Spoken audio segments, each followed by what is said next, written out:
This poem, you've named the conqueror worm.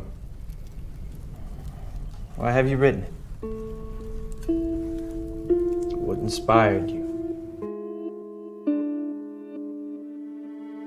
I faintly remember where I first became acquainted with the Lady Lygia, the character of my beloved, her rare learning, her singular yet placid cast of beauty intoxicated me. What are thy fears, my love? What is this hidden daemon that torments thee? Thou needs a new tonic to soothe thee, one not to be inhaled for the mind's pleasure, a new soul to join with thee, and give thee new angels to watch over thee. And whose soul should I join with mine, Lady Rowena? I wouldn't mind at all if you wish to stay. That is, if you want to.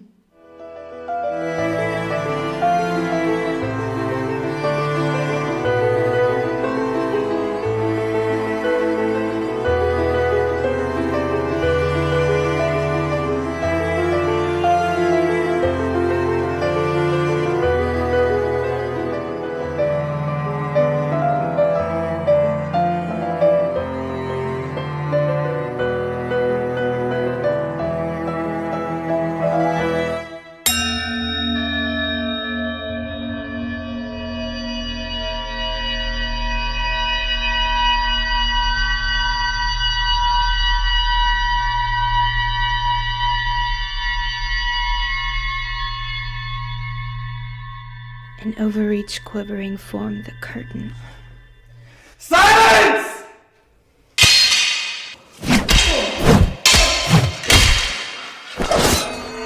I had become a bounden slave within the trammels of opium, and my nefarious addiction had taken a coloring to my dreams.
Baab-Muguira. I'm a writer and a journalist.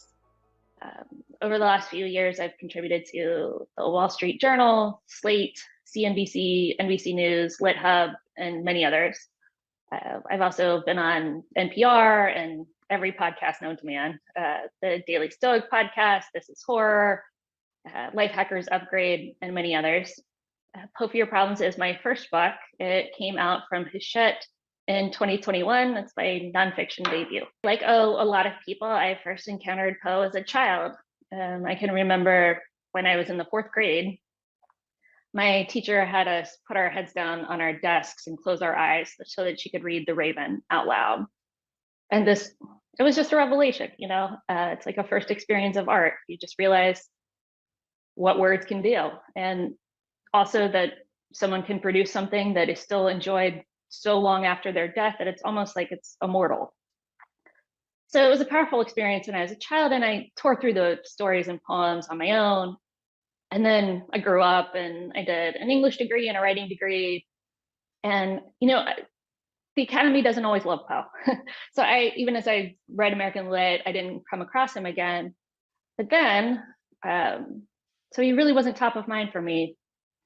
And then a few years ago, I've had depressive episodes ever since I was a little kid. And I just had the sheer worst one ever, to the point like I couldn't eat or sleep. I couldn't function. I had to take mental health leave from work, that bad. And this strange intuition got me to reach for my childhood copy of Poe. It was the complete Tales of Mystery and Imagination that I had loved when I was a child. And it was, again, like I found that Poe hadn't lost any of his power. If anything, it was more powerful to read it as an adult. And like the first lines of The Pit and the Pendulum, like I was sick unto death with that long agony. And I was just in my bathtub with tears rolling down my face because it was so meaningful to me. Like I saw for the first time that he's working on a literal and a metaphorical level. He's talking not just about torture and premature burial, but about the pain of the human condition itself. And so I just went on this humongous Poe bender. I read all the stories, all the poems. I read the first dozen Poe biographies I could find. I got obsessed with his biography and realized that while we think of him as like a drunk and a weirdo and in some ways a loser, he actually lived most heroic life in the face of so much disappointment and hardship. He remained totally committed to his art and produced at the highest level people can produce. And then also I started reading his letters for the first time. I'd never read those before. And he's hilarious. He's just so relatable, the way he's bitching about his bosses and lying to his friends and puffing himself up. I just loved him, and I found him like almost like a friend.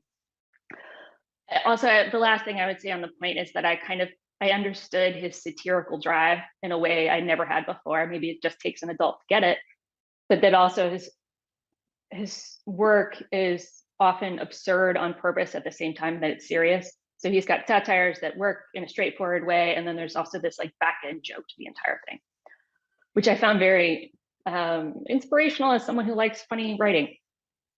So one night I'm at the bar with a buddy of mine, and I tell him, it's the weirdest thing. Edgar Allan Poe is cheering me up and filling me with hope. And my friend said, that sounds like a book. And I joked at the time, I said, oh yeah, I'm going to write a self-help book about Poe and call it How to Say Nevermore to Your Problems. And that was a working title actually for the first year. And so yeah, that's how that went. I am a humongous fan of Eureka. This is his 40,000 word prose poem about the material, spiritual, physical, mathematical universe. And it's a pretty wild bit of Poe, right? And as I see it, I know some of the scholarly interpretations differ from my view.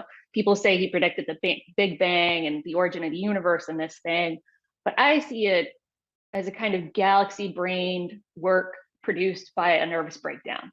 And that's why I love it, because it's just Poe at his most batshit. And it's also so beautiful. The last third of it is some of the most beautiful writing in the English language, I think. He talks about how we arrive at sublime truths through introspection. So anyway, a dream project for me would be to take that and use it as a model if I ever have like a real grief-inspired nervous breakdown to produce my own 40,000 word theory of everything / prose poem. I'm pretty easy to find. It's CatherineBaab-Muguira.com.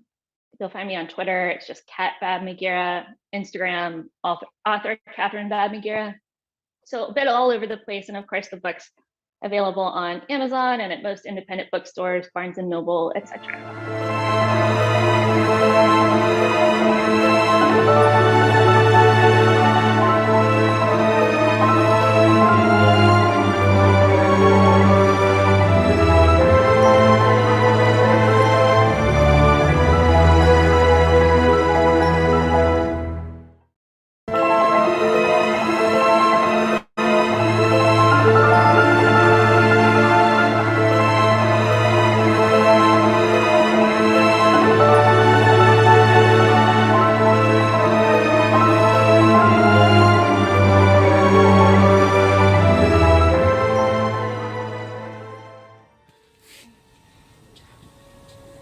There's an ancient popular notion that all black cats are witches in disguise.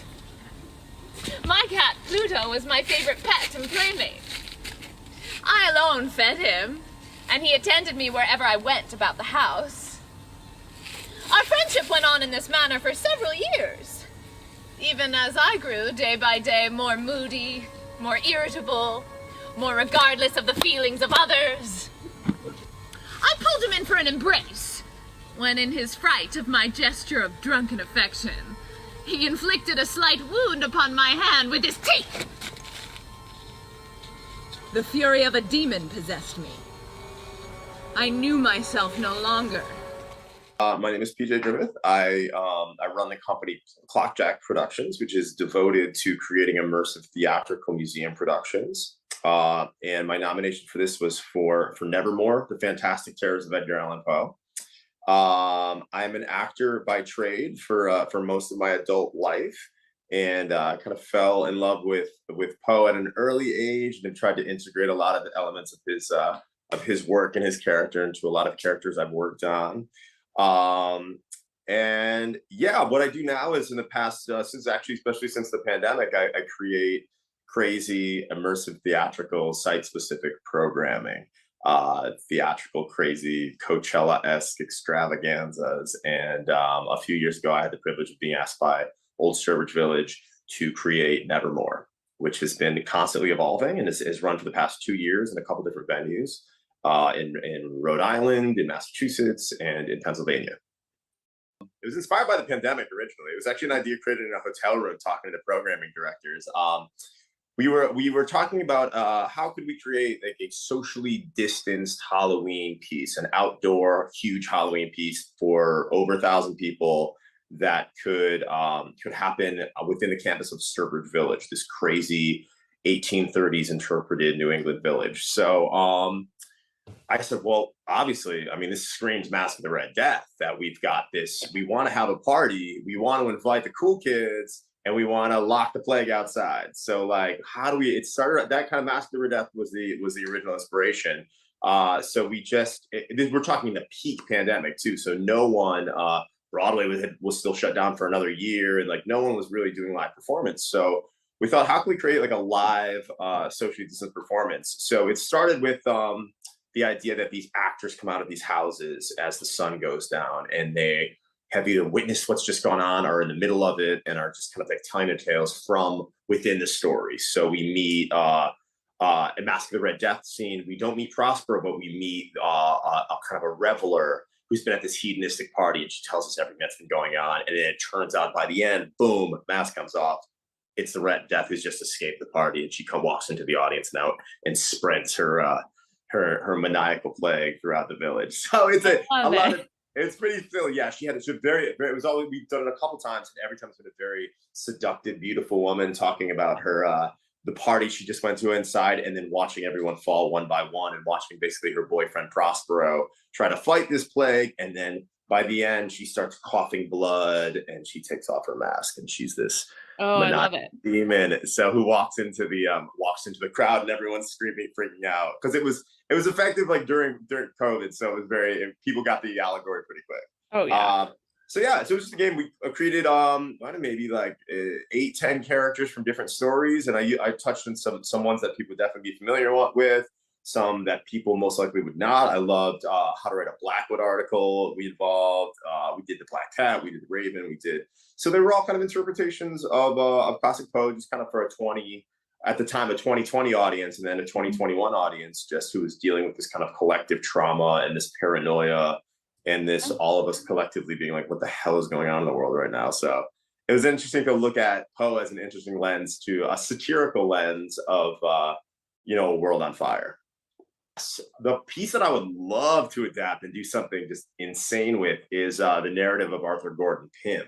Oh. I don't know how familiar you are with it's kind of a Poe's like novel angsty young man acid trip, basically, from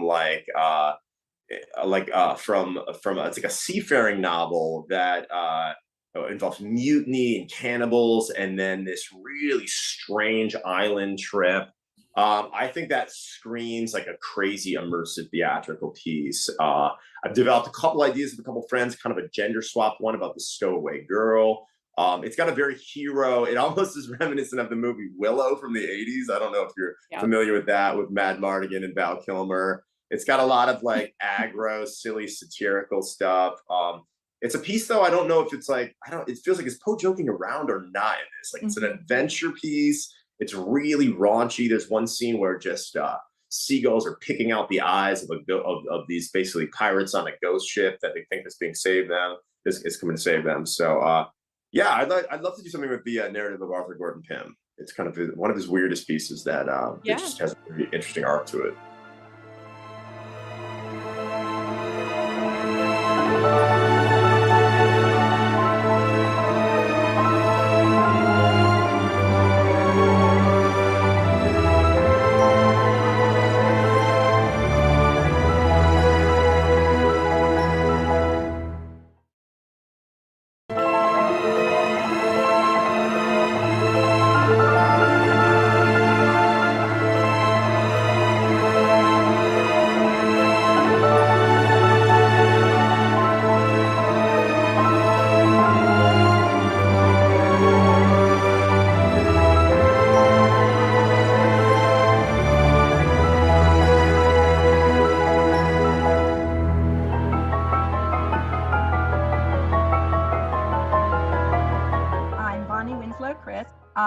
I'm a lifelong Marylander. I was born in Baltimore City, and when I was young, my family moved to Baltimore County, and when I got married, I moved to Hartford County. And when I went to school, I went to Baltimore County schools and eventually to Towson University.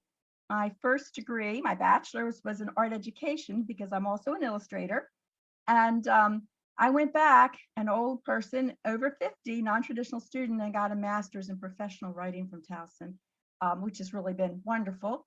I started writing poetry first, which, hey, Poe wrote poetry first also. And I was active in that and eventually taught for the Maryland State Arts Council for 10 years poetry residencies around the state of Maryland. I started submitting work, mainly poetry at first, and I guess about, 13 years ago, 14 years ago, something like that, I really started to focus more on fiction, on stories.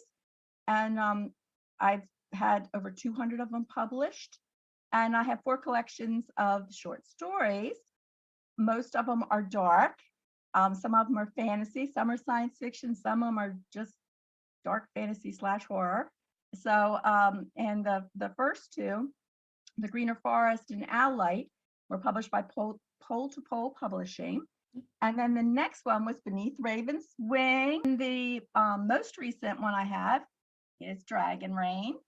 And in between, I had time for 1 novel. So it's, of course, dark fantasy. Since I've been reading, I've been a fan of Poe and all his works. And unkindness is the word for, it's the collective noun for a group of ravens. And people usually think of murder of crows, because murder is the collective noun for crows. But I love unkindness for ravens. It's kind of a wonderful, evocative word that I don't think ravens are unkind, but certainly people on the battlefield, because they were all often battlefield scavengers, probably thought of them as unkind. There are multiple stories in there, obviously. The very first one, Blood-Soaked Biscuits, I mean, you can tell it's right up that appropriate thing, is actually at its very heart a detective story set in sort of a medieval kind of environment. And when you look at Edgar Allan Poe, he's kind of one of the fathers, not the father, of the detective story between the murders of Rue Morgue and the mystery of Marie Roget. And so I kind of was inspired by that. And so we have a detective figure in there. It happens to be a friar and a young boy, and then a sheriff eventually is involved. So that kind of is the murder mystery, the very first one. The next story in there, every one of these came from a Poe reference. And the next one, Lady Raven, is a tale of transformation and returning from death or near death.